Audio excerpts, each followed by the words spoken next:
quote for our meeting is from Martin Luther King Jr. It says, "Love, even for enemies, is the key to the solution of the problems of our world." And also at the beginning of this meeting, I'd like to take a moment to have a moment of silence for the victims in Barcelona that were affected today. So if we could all just take a moment and pray, meditate, whatever you prefer to do for those people.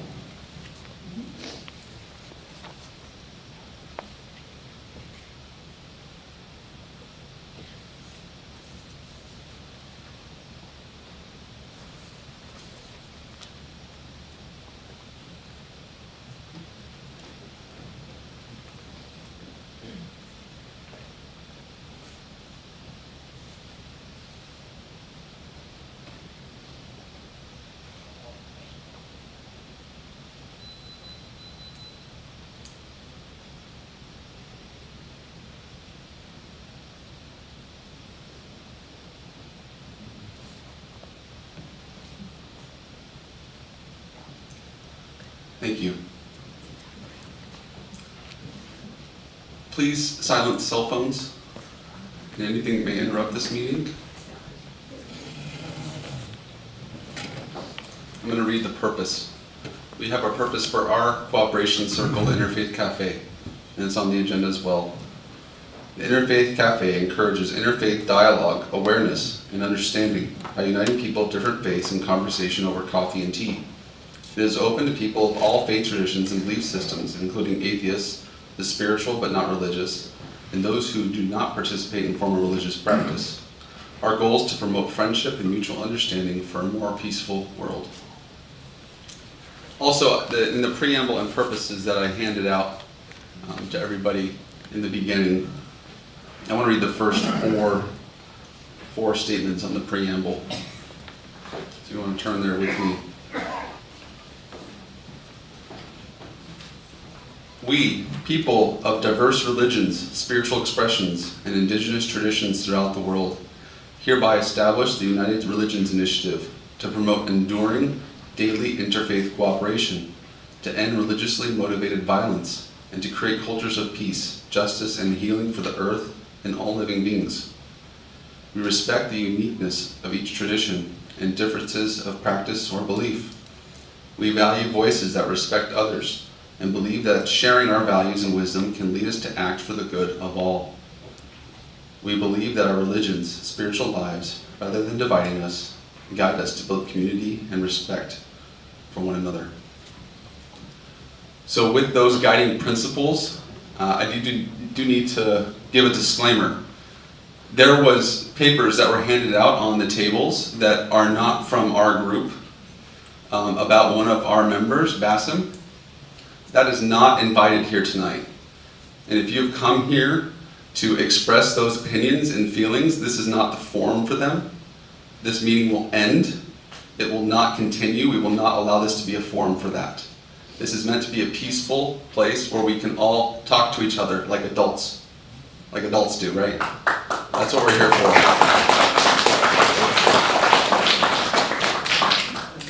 So I need to make that disclaimer. If you do have that piece of paper, it is not from anyone here that represents the Interfaith Cafe. With that said, we will go ahead and turn the time over to Linda Pryor. She's going to introduce our speaker tonight, Mark Schneider. Thank you, Linda. Thank you. Thank you for coming tonight. We have a big crowd, so we know that you have a lot of interest, and we know that the news this is a very current topic. So we'd like to learn more about Sharia law. So Sharia law and its relationship to U.S. law have been the subject of widely distorted political discussion in the United States. And this presentation offers an overview of Sharia and explains why it poses no threat to U.S. law, calling for a political response. The PowerPoint presentation is given by Mark Schneider, and we hope to stimulate conversation and discussion among those attending after the presentation. Mark Schneider is a professor emeritus from Southern Illinois University. He received his doctorate in sociology from Yale in 1985 and taught at Princeton and the University of Michigan before moving to Southern Illinois.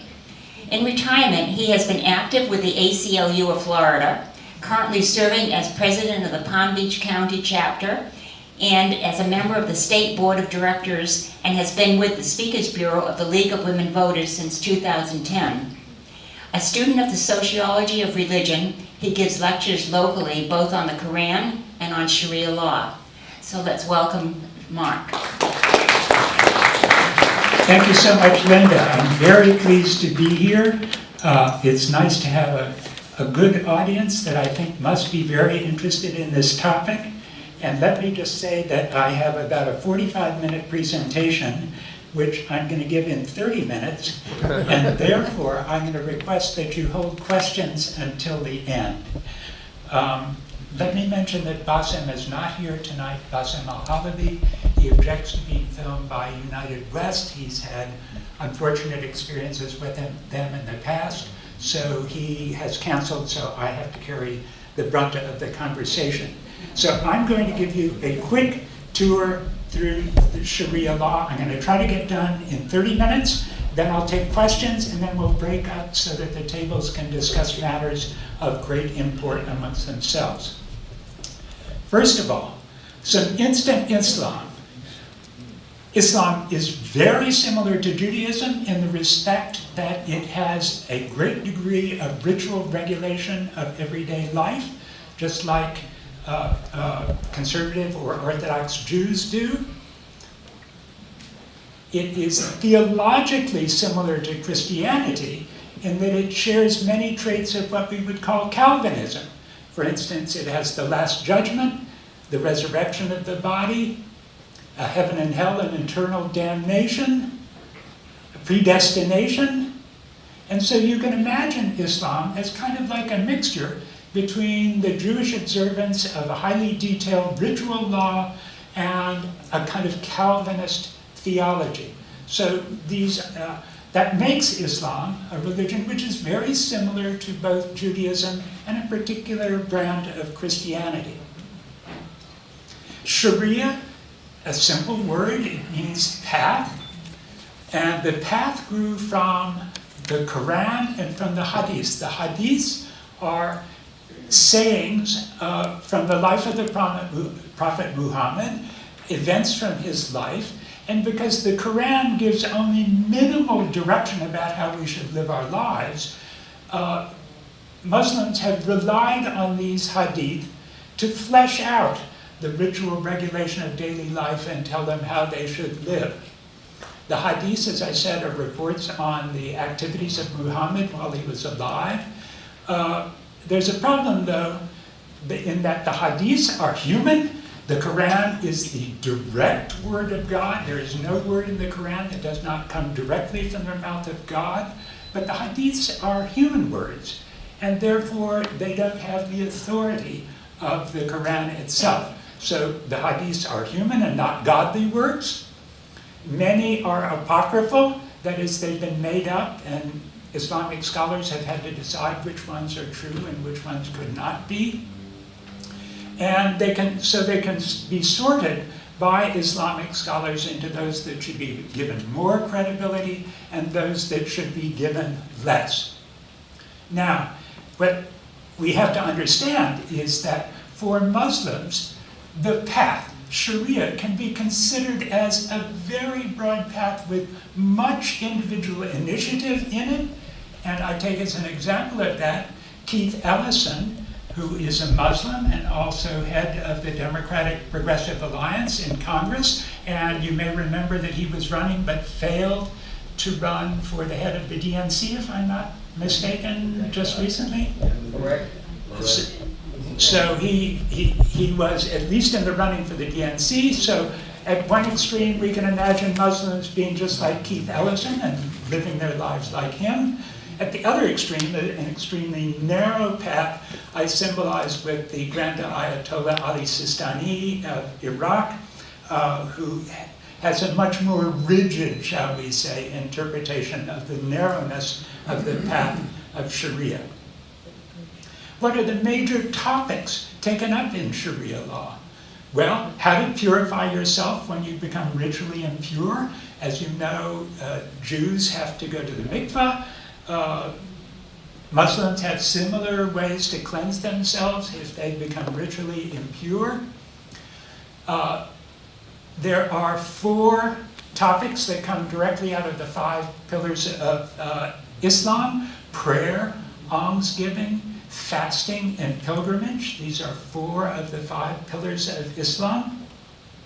So the Sharia law covers those and regulates those, regulates trade, it regulates inheritance, marriage, and divorce, child custody, and it has a component of kind of what we would consider criminal law and civil law. It covers justice through legal proceedings, it sets penalties for certain crimes, it has dietary laws, it establishes many rituals and dress codes for Muslims. So when you're thinking about Sharia law, these are the general topics it covers. And I'm going to give you a kind of an interesting example that comes from the area of purification. And this is from Ayatollah Ali Sistani's Guide to the Practice of Islam in the West. This is if you're not living in a Muslim country, but you go to some place like London, and this tells you how to deal with living in London.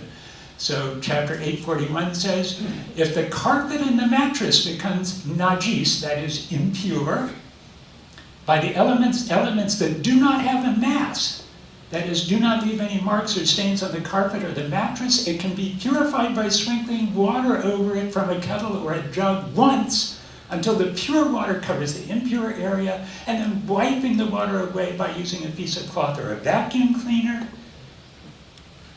Continuing, the carpet or the mattress will now be considered pure, and the water removed from it will be considered on the basis of obligatory precaution as impure. So you have to figure out a way to dispose of that. The same rule will apply in purifying the cloth if it becomes najis by impure sources other than urine. Things become najis by urine will be discussed later on. So when you're familiarizing yourself with Sharia law, this is the sort of thing that you're familiarizing yourself with. And if you're familiar with halakha in Judaism and its regulation of daily life through ritual, you realize that this is very similar to what goes on in observance by Orthodox Jews. Their ritual regulation of daily life is very similar. Okay. But let's look at the topic that concerns us, I think, most, which is Sharia's treatment of crimes. This is a little complicated, and I'm a professor, but I'm going to try to make this very simple. I have a Venn diagram, but I'm not going to spend a lot of time on it. The categories of crimes. There are had crimes. These are considered crimes against God, and they are mentioned in the Quran. And they are punished by stoning, amputation, and flogging.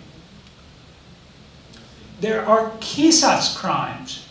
These are personal injury crimes, like assault and battery, okay? Or DUI driving that results in somebody being injured. And these are punished either by eye for eye physical punishment or by blood money.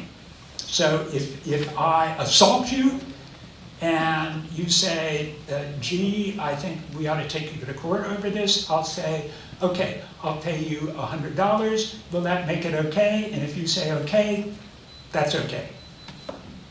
Or I could say, hey, I get to punish you the way you did me. I get to physically assault you.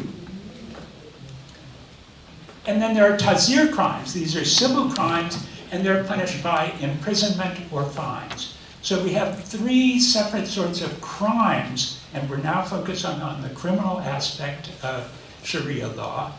Had, qisas, and tazir, and they're treated very differently. Had crimes, the examples are theft, adultery, fornication, false witness in adultery cases, and brigandage. And you can see now why the Quran had to be supplemented by the hadiths, because there are very few crimes of this sort that are actually mentioned in the Quran. Had crimes are going to be punished, as we said, with flogging, etc., amputation, and so on. Qisas crimes, the personal injury crimes, the punishment is set by the plaintiff or the plaintiff's family. The court doesn't get to judge here. So if I injure you, you get to say, okay, either I get to injure you back in the same way you injured me, or I need some blood money. The court will oversee this, but it is your decision to make. Whether this, if I murder somebody, then it's the decision of the family. Perhaps they will accept $10,000 for my murdering their son. And if they accept that, the court accepts it, okay? So there's a wide spectrum of what we would think is personal injury, which in the United States involves calling up a personal injury lawyer, which in Sharia law is covered by personal decisions by either the plaintiff or by the family of the plaintiff, which is, I think is kind of fascinating to us.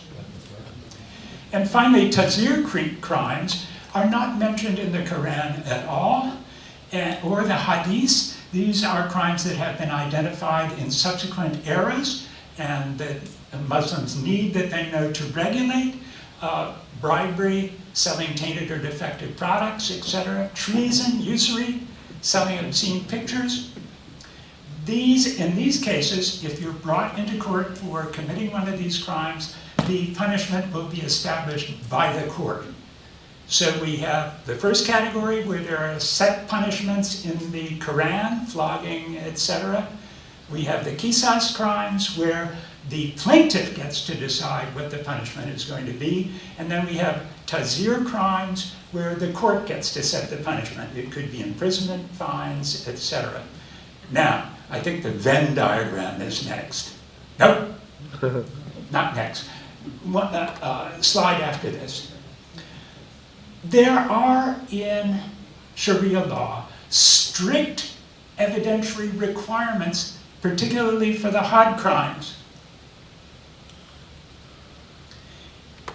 In three of the most famous law schools of law, or traditions of law, we should say, public stoning or lashing is opposed for religiously prohibited sex only if the crime is proven either by 4 male adults witnessing at first hand the actual sexual intercourse or by self-confession. Okay? So in order to prosecute a rape as a had crime, or a case of adultery as a had crime, there must be 4 male witnesses to the actual physical penetration of the person who is raped or commits adultery. Obviously, there are rarely going to be 4 male witnesses to such incidents because they normally occur in private. But in order to employ the punishments that are detailed in the Quran, these evidentiary requirements must be met. So such punishments are very rare, though they're occasional in Iran and in Saudi Arabia. I'm sure you've heard about floggings recently in Saudi Arabia. They occasionally do impose these punishments, and they also occur where extremists have taken over failed states. And they go wild with these severe punishments, beheadings and so on, but rarely do they follow Sharia law in having the 4 witnesses, for instance, that they would need for a case of adultery. So in failed states, people kind of go wild with these extreme punishments, but they are not actually following the Sharia requirements, the Sharia evidentiary requirements. Okay, so here's my Venn diagram.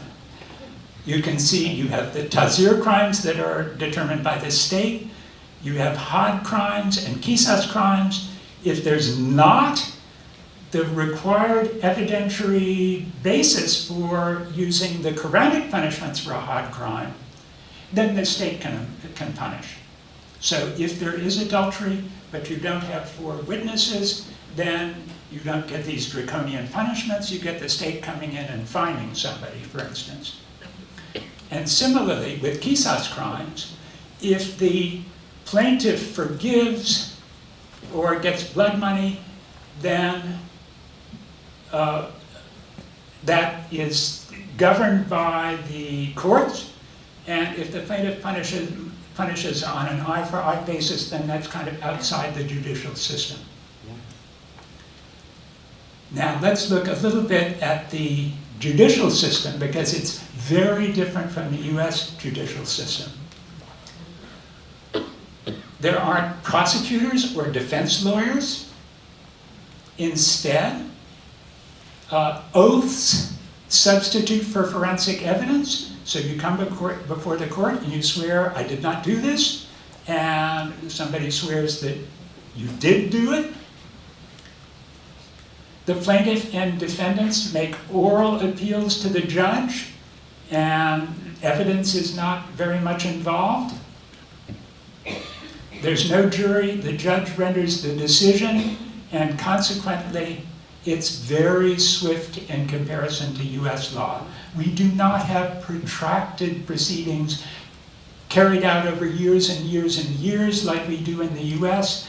These things can happen easily in a day. So this is very different from US law. Its principles are completely foreign to ours, and much more similar to what might have happened in the courts of old, as a king was hearing testimony from 2 nobles who felt they were wronged. They come before him, they swear, perhaps they have to go through some sort of an ordeal to prove the rightness of their testimony. They swear before the king, and then the king simply says, off with his head, or no punishment here, etc., and the king gets to make the decision. So from our perspective, the court system is archaic. Now, what is it that does or should trouble us about Sharia law? Well, first of all, it doesn't stand up to our sense of what legal procedures require. In our system, we believe that we have a defense attorney and a prosecutor, and they are supposed to battle before a jury to prove a case. And this does not happen in Sharia courts, so their procedures are very lax in comparison to what ours are. We're concerned about these barbaric punishments, even though they're only infrequently employed. And we're concerned with what is clearly gender bias in Islamic law in general. And let me give you examples of this. There are prejudicial modesty norms, if you've frequently seen a Muslim couple walking down the street, you see the guy wearing a t-shirt and jeans, and behind him is a wife who is completely covered up. She's not allowed to show her hair. In the more orthodox groups, she's not allowed to show her hair. She may be covered from head to foot, but the man can dress any way he wants. He can go to the beach in trunks. She would be frowned upon probably if she used a burkini, although in France some Sharia courts have ruled burkinis okay. Women's testimony in court is worth less than men's. They are considered an inferior witness to a crime. As a matter of fact, for many crimes, they're not permitted to be witnesses at all. Women inherit half of what men do. Murdered women are worth less blood money if the family insists on blood money as opposed to an eye for an eye. They have lesser ability to divorce, as you may be aware that almost similar to Judaism, all a Muslim man need do is say, I divorce you, and the divorce is complete, and women have no similar rights to divorce. And finally, there's sanctioned domestic violence. Husbands are allowed to beat their wives if they get out of line. There is quite serious regulation of this. No permanent harm is supposed to be done. The size of the stick with which you can beat your wife is regulated, etc. And it is supposed to be used as a last resort for a particularly obstinate wife. And there's general lack of recourse in cases of rape because the case can't be tried as a qisas crime unless there are 4 witnesses to it. So this poses a problem, obviously, that is very serious, and this means that the qisas punishments, the had punishments are not going to be used. Women are going to have to go to courts, but their testimony is worth less than men's, and so there's a prejudice against them in the courts if they try to bring rape charges. So I think we would all see these as serious problems. Now, I just want to give you a sense of how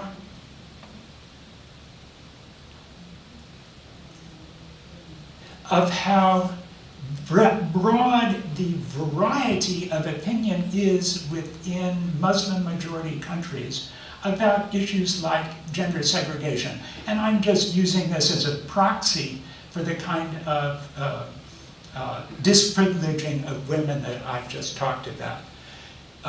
If you go to Pakistan, you can see that most people favor segregation of women and men in the workplace. As a matter of fact, it's pretty extreme. As you can see, 85% of people would like men and women separated in the workplace, just as they are in places of worship. And you know, Orthodox Jews separate men and women in worship, and so do Muslims. So this carries over into the workplace. And in Pakistan, it is, in a sense, common opinion that men and women should be segregated in the workplace. If you go to Lebanon at the other extreme, and again, we're talking about Muslims, not Christians in Lebanon. If you go to Lebanon, the opinion is reversed. In Lebanon, the vast majority of people believe there should be no gender segregation in the workplace, and only a small minority believe in gender segregation. And you can see that there are a bunch of countries in between. So I just put this up to illustrate that there is the broadest spectrum of opinion about how Sharia should be followed, whether, for instance, it should extend into the workplace or not, out of religious ceremonials. So I'll just mention that these had punishments that we're worried about, the stonings, lashings, etc., are extremely rare. There are only 2 recorded stonings over 6 centuries in the Ottoman Empire. And again, if this was a common practice, you would expect there to be many records of it. It's very infrequently used. It occurs almost exclusively in failed states that are overrun by extremist groups. It's on the books in a bunch of countries, Saudi Arabia, Pakistan, Sudan, Yemen, the UAE, and northern Nigeria, but it's really rarely used. And an example of that is that Pakistan sentences a whole lot of people to death for blasphemy. And you may know, just as a side note, that in Pakistan, people will try to settle scores with their enemies by claiming that they have blasphemed, and then hoping that they can generate enough public opinion to have the people prosecuted as blasphemers. But Pakistan has not actually carried out executions for blasphemy, even though this is mandated by the Quran. So you have over 1,000 people in prison in Pakistan for blasphemy, but none of them, to the best of my knowledge, has been executed. So these crimes are on the books. In a sense, they seem barbaric to us. They should worry us, but they are very infrequently used. Here's a variety of opinions, again, illustrating how varied Muslims are in their interpretation of the appropriateness of some of these crimes.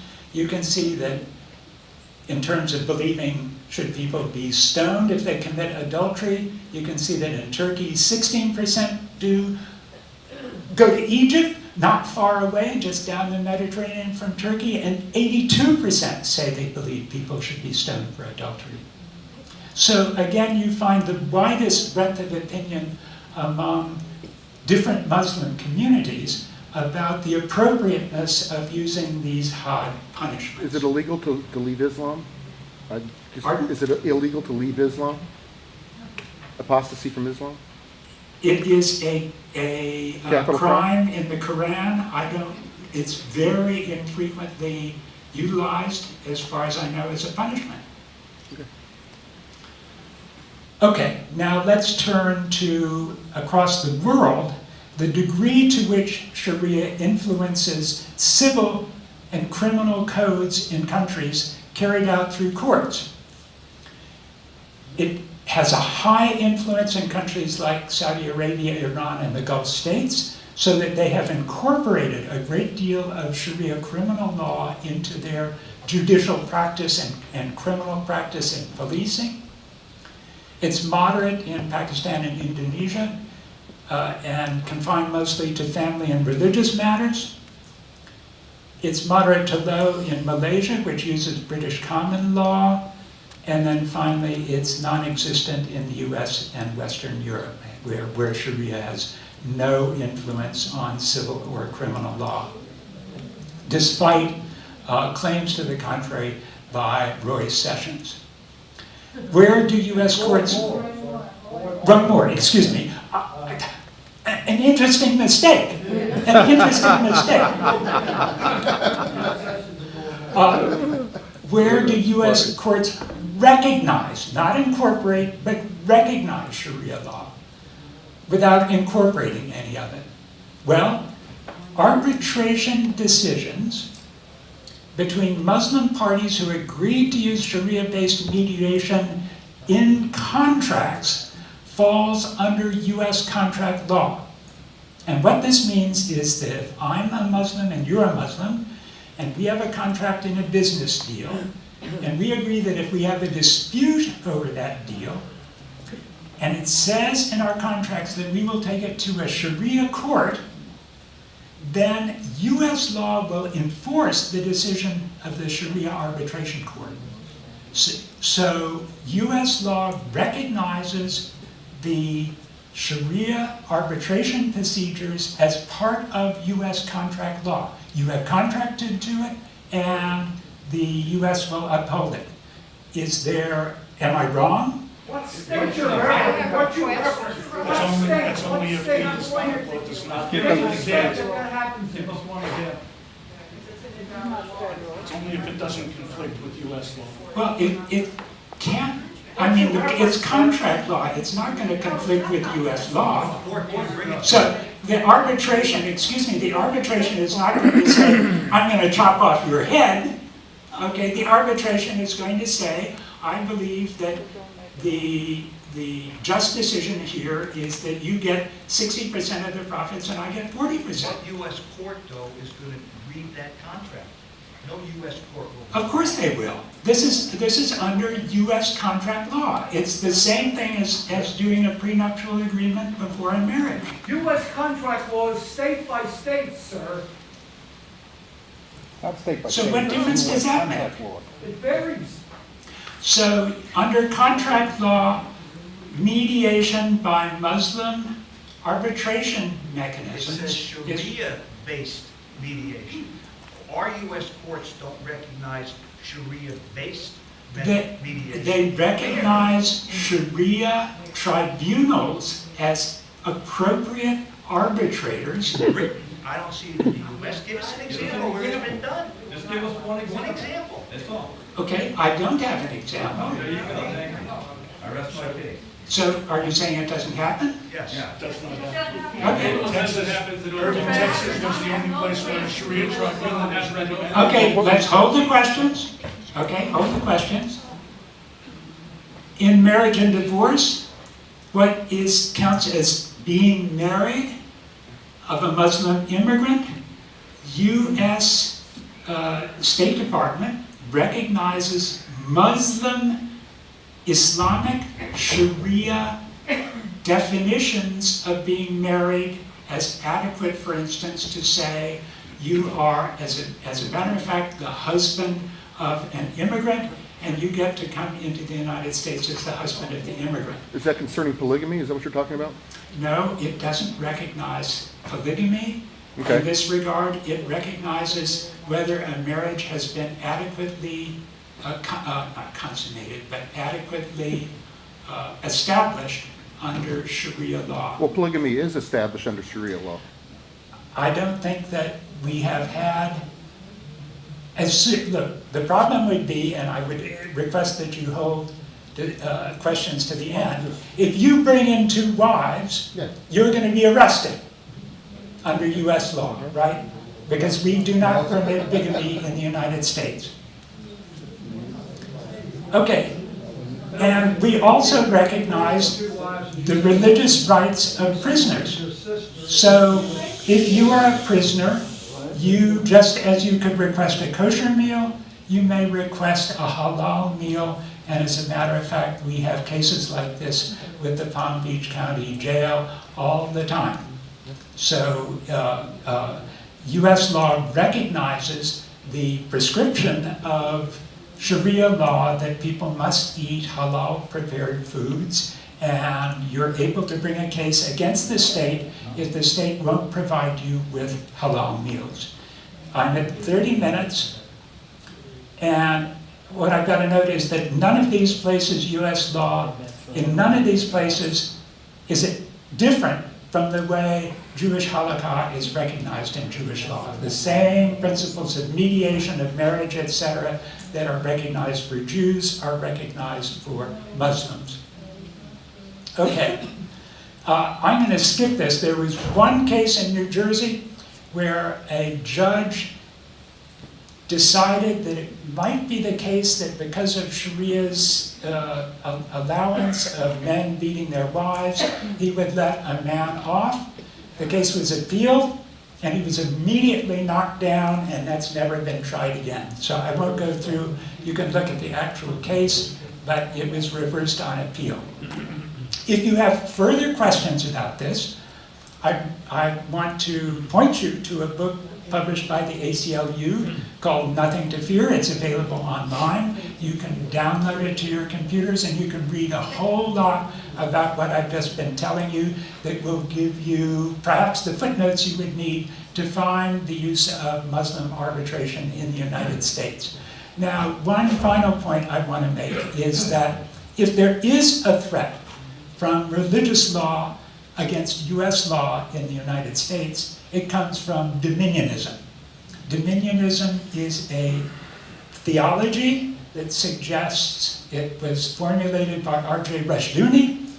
It argues that biblical law is superior to US law and encourages people to get in positions of high office so that they can deconstruct the Constitution and replace it with biblical law. Well, so does this one. And among the people who are most influenced by this are Judge Roy Moore. Okay? I thought this wasn't political.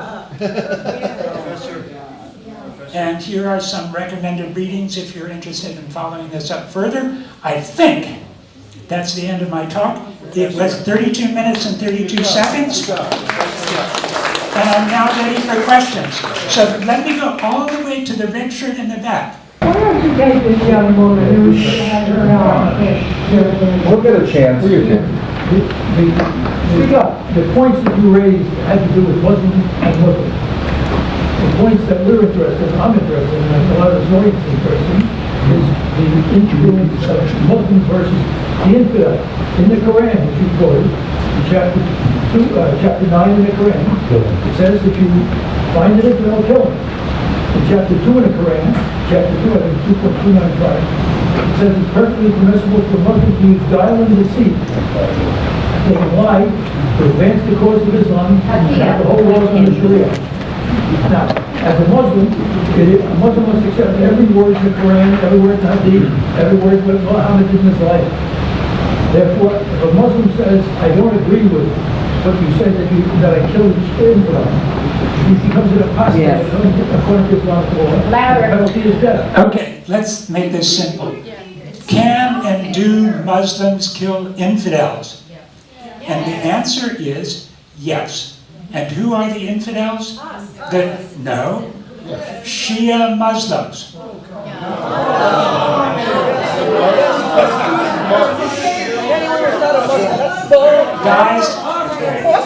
Guys, I'm sorry, but you're just going to have to go to Google and find out how many Shia Muslims have been killed by Sunni Muslims on the basis of the argument that they are infidels.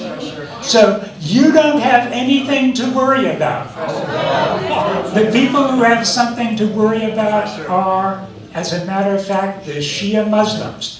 Ma'am, your question. They war upon Jews, Christians, and Judicials, Sharia law. I'm grateful to have been born in the United States and a female under American law. I am of background being raised Jewish. I practice that, and I'm a Buddhist. Okay. And I see that the United States laws you presented allowed halakha, the Jewish laws of the halakha, in the same way so they would have to allow that for Muslim.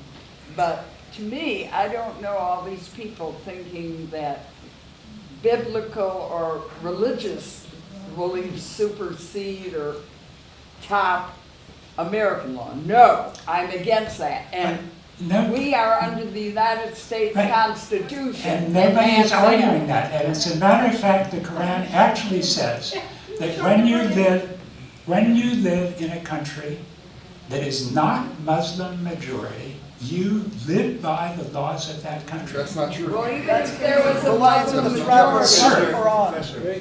You mentioned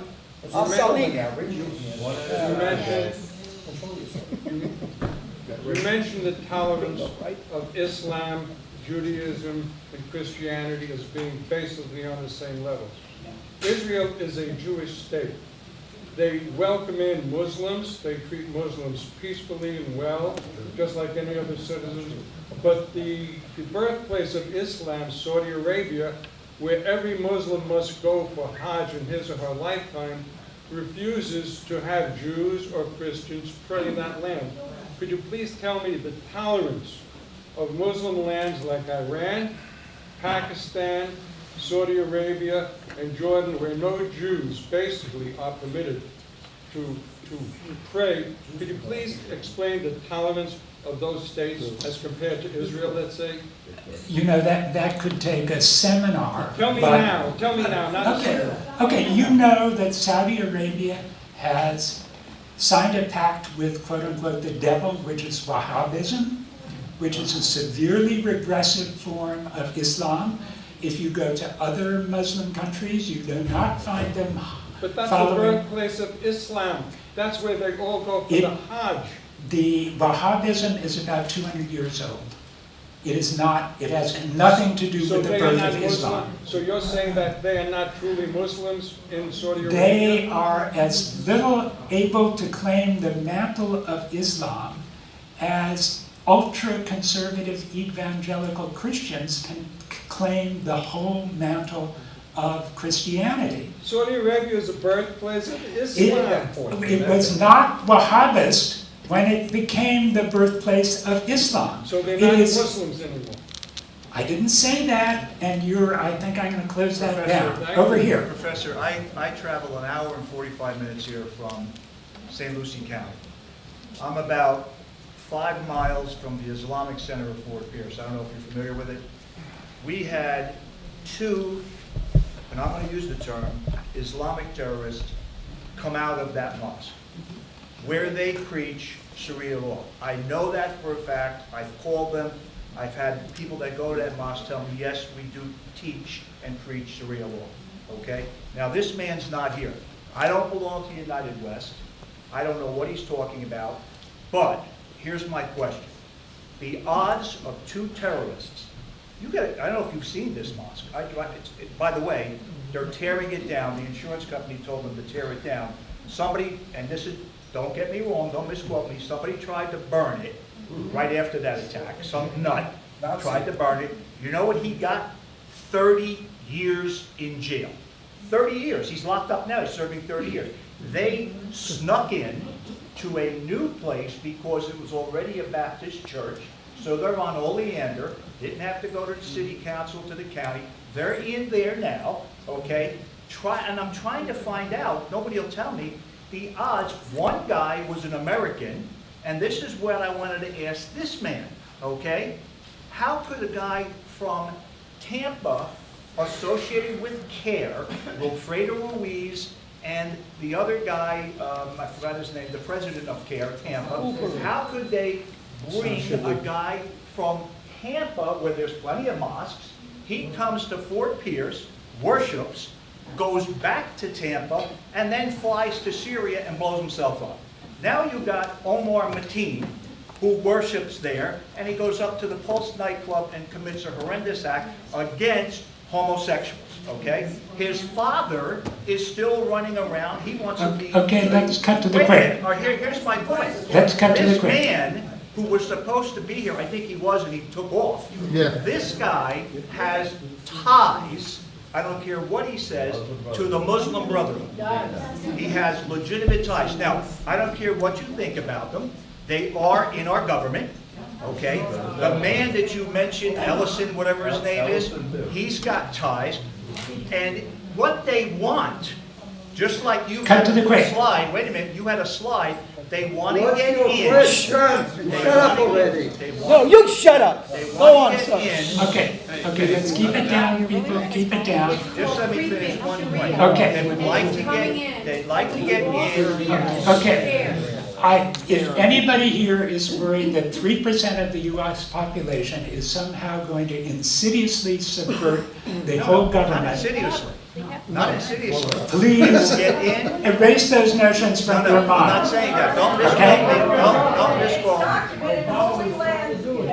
They Question. want to get in to certain parts of the government and school system to Okay, with multiple people talking, this isn't helpful for any of us. We want to hear your questions, please.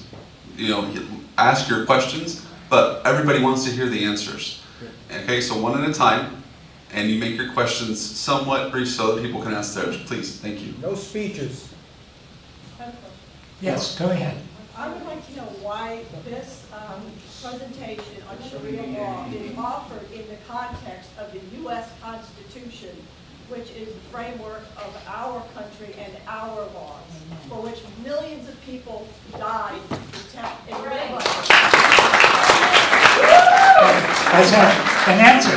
I'm not finished. Two parts. Sharia law is advocated, proposed, and wanted and desired by most of what is considered moderate Muslims in this country, as well as other Western countries.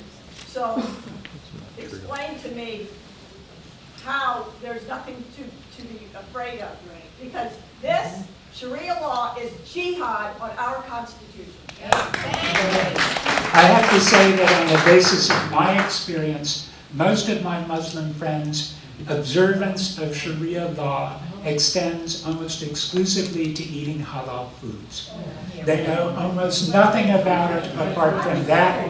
It is incorrect to say that the majority of Muslims, moderate Muslims, wish to follow Sharia law of the sort that would be practiced in Saudi Arabia. It's just flat wrong.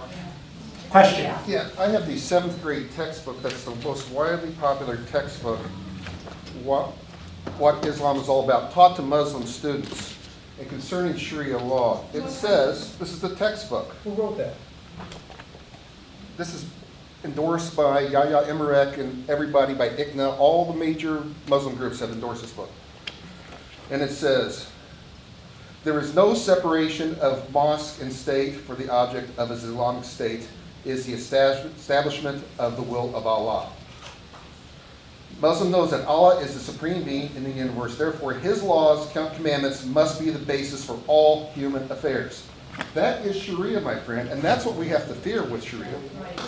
You would have to fear that if this was a country in which Muslims were the majority. How about Michigan? How about But I'm Patterson? saying this is what they're teaching their students, that to subvert In the Islam, there Constitution. is That's not no what it difference says. between Sharia and the state. They have a very different point of view, just like Jews. If Zion comes back to the Jews, they will practice halakha in Zion. There will be no state law. But when they say So- jihad it comes out of Sharia law too, and that's the big fear everybody has, sir. Jihad comes directly out of Sharia law, and that's what everybody's Jihad saying. is a complex topic that you are making simplistic, sir. Actually, no, it's actually very simplistic right here. Please, quiet. A Sharia question? law. This is Sharia law. It says what it is. I have a simple question. What religion do you practice? None. You were born a Jew. You were born a Jew. No, he wasn't. Question in the back, man in the back. You caused me to have two questions about your 3%, and about your 3%, we have nothing to fear. So an illustration, would that be like if we had a basket full of snakes, 100, and only 3 of them were poisonous, we'd have nothing to fear? My question is this, sir. Everyone who has committed a terrorist act in the last few years all says the same thing. That they're following Allah, that they're waging jihad to establish a caliphate. And so how are they all getting their Sharia wrong, or are they? And what is the difference between the so-called, that you call, extremist Sharia and the Sharia that you're wanting us to say we don't have it all to fear? Which one is the real Sharia? Which one, sir? I'll tell you that the former is not. And let me give you an example that I owe to my wife. We recently went online and saw some Nazis who said that racial segregation and the subjugation of the black race is commanded by the Bible. These people are part of a terrorist network. Margaret Sanger said They're that. part of a terrorist network, and I would like you to consider when people commit crimes such as were committed in Charlottesville, that you start calling these people Christian terrorists. Because that's what they believe. That's what they believe. Their mandated beliefs in racial segregation come directly out of the Bible. Can you show me that? Yes. I sure can. Absolutely. Man in the blue here. Why don't you answer his question first? Didn't I respond to his question? You changed the So you subject. just called Man. the last terrorist act? In the blue spot. Please. I wanted to comment a little bit on the work in Pakistan, and then I have a question about Al-Azhar. Can you give her a microphone? Can you give Would her you a like to come to the front and make your comment? No, I just, the statistics. Can't hear you. Don't want to hear you. The statistics that I have are that 75% of the women in Pakistani prisons are there because of adultery, and they are abused continually. But that's all my comment on your business about Pakistan. But I have a question about Al-Azhar, because Al-Azhar is the premier university of Islam in the world, and it has never, and it will never, condemn Abu Bakr al-Baghdadi, the head of ISIS. I have a problem with that, and then I have a problem with a lot of Muslims who I find in my experience, 80% of them they've never read the Sirah, the biography, they've never read any of the Hadith, which on my shelf command a lot of, maybe 8 feet or so of a book, and they have never read the Quran. And they don't know what it teaches. And if you do study those things, I believe that you would learn that the most important word in those three holy books, the Surah, the Hadith, and the Quran, is the word kafir. That's the most, used over 50%. And the most important activity is jihad. And it is not like the one in Canada who says jihad is getting up out of bed in the morning. That's not what it means. It means that people blow themselves up in order to defend their religion. Well, and I have a problem with your saying that it's compatible with the U.S. Constitution. I'm not a lawyer like a lot of people in this room, but it is not. There are women who are having their clitorectomies.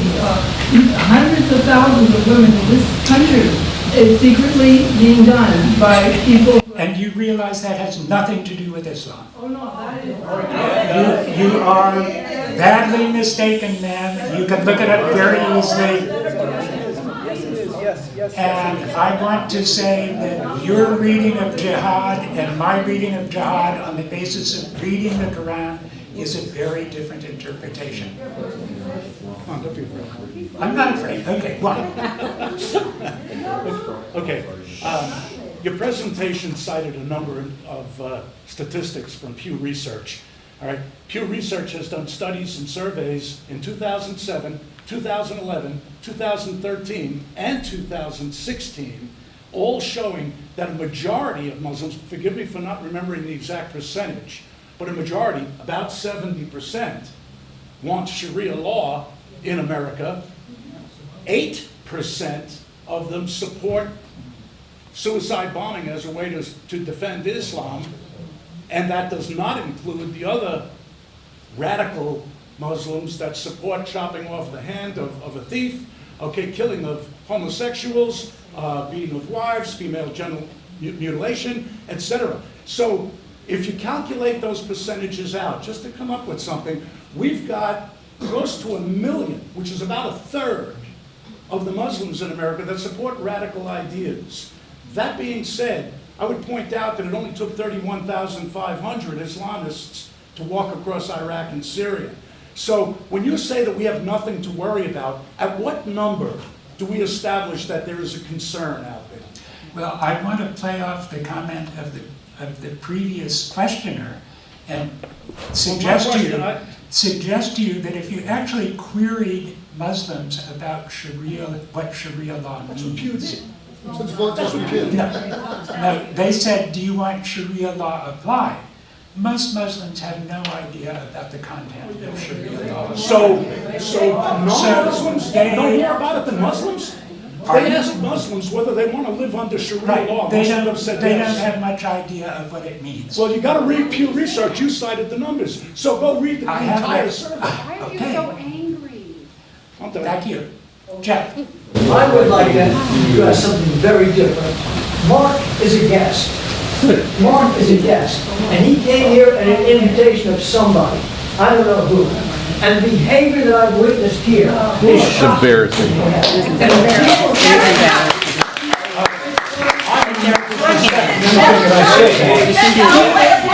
Let's leave it Spielberg speak. Mark had no more changed this country of the world than anybody. And we can all agree to, if you don't like what he's saying, that's fine. You can disagree. The amount of anger that is displayed here should not be representative of an interfaith. As a Roman Catholic, he insulted me as a Roman Catholic. I want you to give me one example of Jesus Christ espousing violence. One example. You can't do it. I'm Catholic. I'm not Jewish. I don't follow the Old Testament. I don't care what you follow. Tell me that. I don't care what he is. Tell me where Jesus Christ... Let me make a comment. I thrive in circumstances like this. I enjoy, although I'm concerned about what I believe to be misinformation, fear based on misinformation in the audience, and I'm very concerned with that. I would hope that we could have additional meetings where we would be able to talk in more kind of one-on-one circumstances, or at least in small groups, where I'd be able to make more sophisticated and lengthy arguments that would perhaps sway some of you. But Mark, I would like to congratulate you personally for taking the courage to stand up there and do this. We've been on the other side too. So. We have a lot of people who want to ask questions, and I'm not sure how to proceed, whether Brett wants to change the focus now or let people continue to ask questions. We have too many questions that we're going to have time to answer. Obviously, we do have a limited amount of time here. We did have planned table discussions between tables for people to talk amongst the table.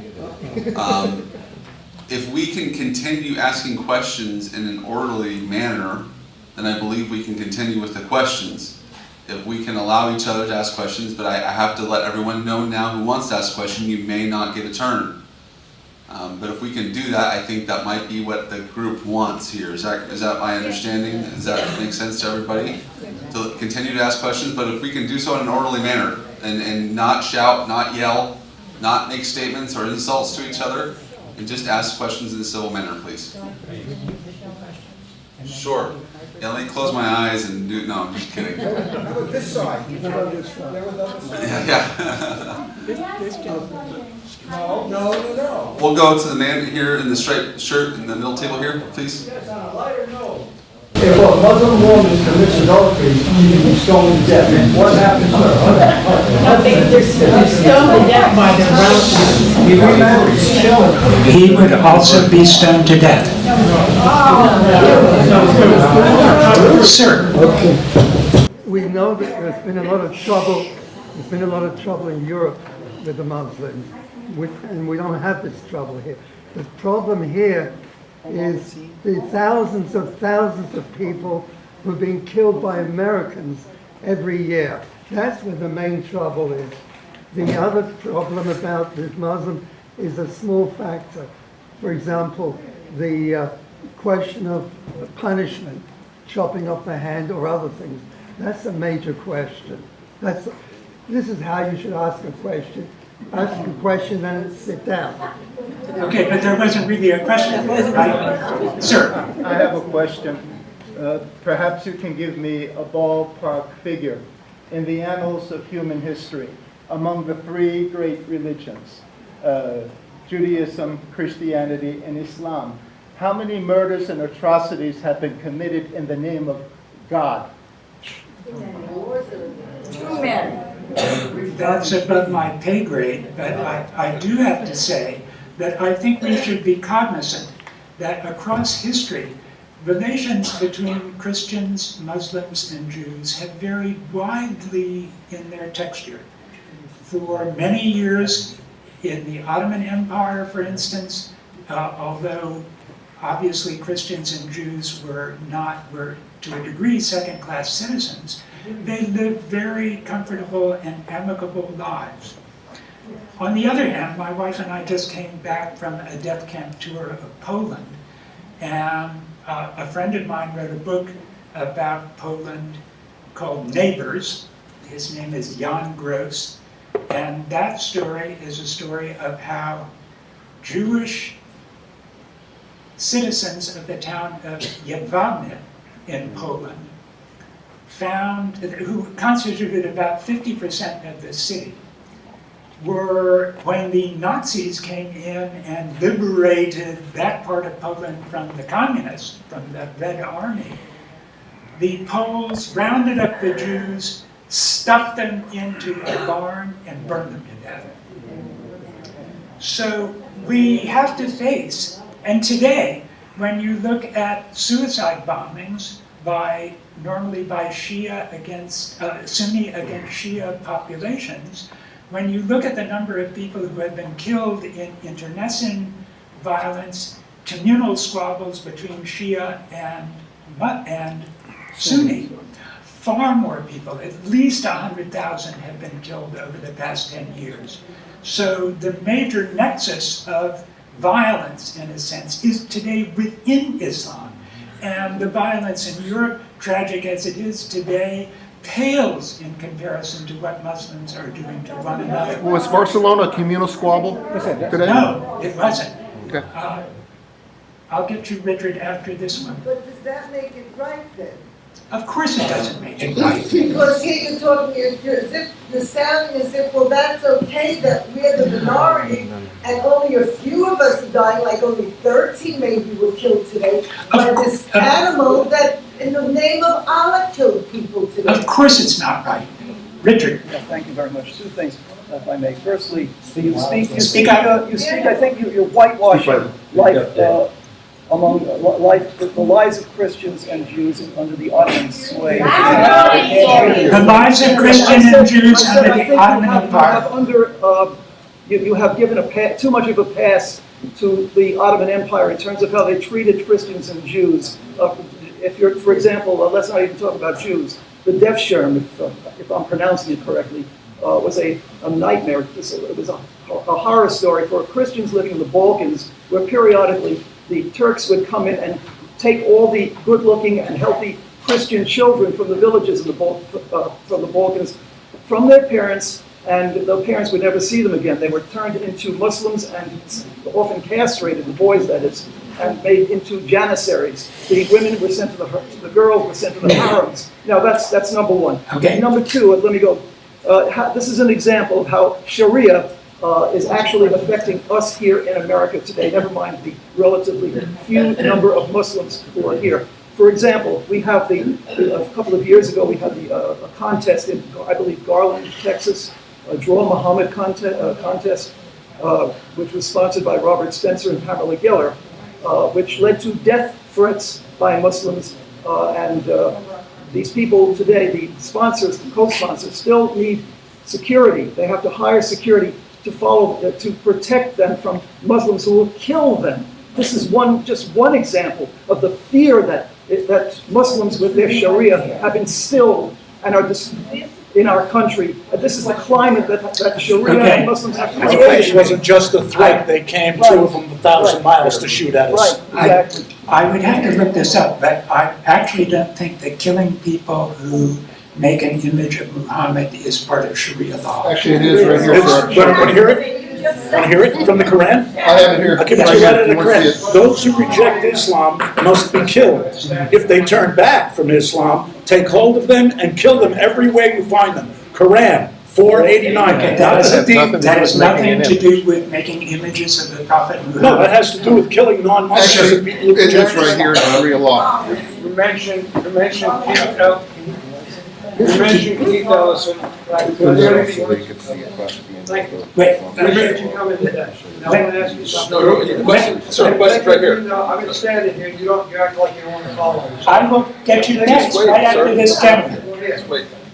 You mentioned Keith Ellison, complimenting him that he was a good Muslim. Keith Ellison belonged to Louis Farrakhan's Nation of Islam before he became a congressman. Now, the Nation of Islam is a violent, Jew-hating, radical Muslim group. Keith Ellison was a member of that group and also a member of the Council on American Islamic Relations, which was an unindicted conspiracy thing. Now, if Ellison was a member of the Nation of Islam, radical Louis Farrakhan, how could you compliment him and not decry him? Good question. I lived next to the Nation of Islam in Chicago for a number of years. I have no problem with those people. You were a member of the Nation of Islam? No, I lived next to them in Chicago. And Louis Farrakhan? I have no problem with them. I don't believe that whatever past associations Keith Ellison may have had need affect his viability as a candidate today. Sir. Hi, thank you for coming tonight. Appreciate it very much. I was listening to what you said, and I took a few notes. Break it into two sections. One is legal and one is defense. You say there's no jury, oath, you don't have oaths or forensic evidence, no prosecutor or defense attorneys, no procedural issues, and barbaric punishments, death is blasphemy, cutting people's heads off, their hands off, and things like that too. Women are second-class citizens, inferior witnesses, Murdered women have no rights. What's the question? Husbands allowed to beat their wives. Pedophilia seems to be okay. No chance women will win rape case. Women are separated from men in places of worship and workplace.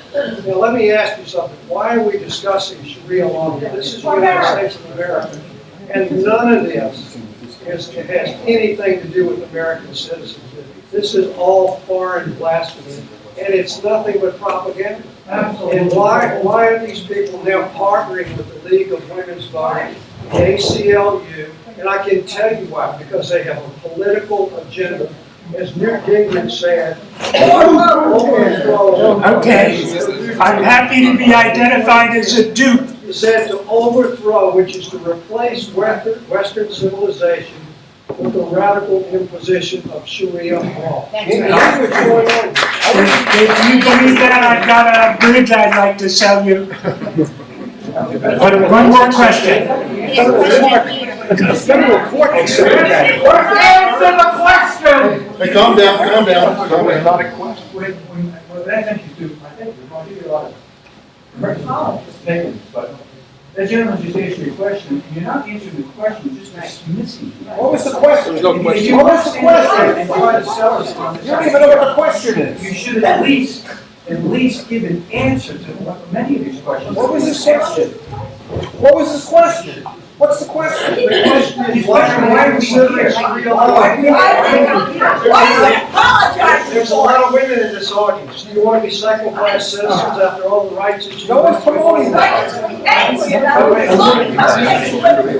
Okay, this is where we can't go in this group, or otherwise we're going to end very quickly. Yes, you are. You're done. Please sit down. Okay, this isn't orderly. No one's getting hearing. We can't hear what you're saying. We need to be adults in this, okay? We need to talk orderly, all right? And we need to hear each other. And if people are yelling, we can't hear each other. It's very basic. Excuse me. Okay? One at a time. I just want to finish my thought, okay? Can you work for the ACLU? You're an attorney? No, I'm not. You're not good. Well, why does the ACLU, which are attorneys that take oaths to the Constitution, to protect the Constitution, defending this rather than the United States Constitution? And why, when Muslims come to this country, do they not assimilate to our culture? The ACLU is not defending Sharia law. Not here, not ever! Well, as I said at the beginning, you don't have anything to worry about. All right, we're going to have to stop at this point. Let me make a statement. Thank you for coming. I mean it. I thank you for coming, and I appreciate you being willing to come and voice your opinions. It is incredibly important that we all have a place where we can voice our opinions and talk freely. And if we don't, then that will bubble underneath the surface, and we see problems that happens from that if we don't have free speech. I want to make a point though. We must act civilly in the way we give our free speech, because otherwise the other people that we want to talk to will not be here. They won't come. If we attack people like this, we can't talk to each other. And we need to talk to each other. Has anyone been to a mosque before? Has anyone gone to a mosque and asked these questions at a mosque? Great. I encourage more of you to do it. I encourage you to get to know Muslims closely and to ask them these questions. Why? They don't know, sir. They do not. Then that's a good conversation for them to have. Please don't interrupt me, sir. Please don't interrupt me. Please don't interrupt me, sir. I'm sorry, I told you in the beginning we weren't going to have enough time for everyone to answer a question, for everyone to ask their question and get it answered. Okay, and that's a great question, and maybe it's a good time for them to be able to go and ask people and find out for themselves. If we don't have a room and a space for these conversations between each other, we're not going to go anywhere. That's what this Interfaith Cafe is about. It's not about getting mad and instilling fear and making statements based off of anger and hate. I am an attorney, and I have also studied conflict resolution. I have a master's degree in conflict resolution. I can tell you When anger and hate is fueled on both sides, it never goes anywhere productive. It never goes anywhere that it needs to go in order for us to all live in a peaceful society. And so we need to be careful about how we act. We're not going to take away freedoms from people that they have under the Constitution because they believe differently. And we believe that here in our country. So, yes, you can raise your concerns. Please raise your concerns. Ask your questions. I'm sorry, we're done with questions for tonight. Okay, I've already said that. I appreciate it. You're welcome to go to the Islamic Center, the Boca Raton. They have every Thursday night. You can go there and ask your questions there to the people there. It's an open house. Not for me. Yeah, well, it depends on how you ask. Obviously, they want people that are going to ask it in a civil way. Have I not been civil? No, you've been angry. No, I'm not making that statement, sir. So, Gentleman's asking a civil question. so for the Sam al-Halabi to walk out of here because I was present, okay, I think is improper. I traveled 150 miles to listen to him tonight. Okay, that's a separate issue. We're not going to go there. We're done for tonight. I know we need to wrap up. But really, if we can learn to talk to each other, we can go far. We need to learn to talk to each other. We've been talking amongst people that aren't Muslim. Is there any Muslims here? Okay. Sir, can you please leave? Can you please leave? We are talking to each other. Yeah, the professor here will be happy to talk to you after people have questions. At this point, we will end tonight's meeting. We do have a donation plate for those who would like to donate for the cost that we undertook to put this event on. And thank you for coming.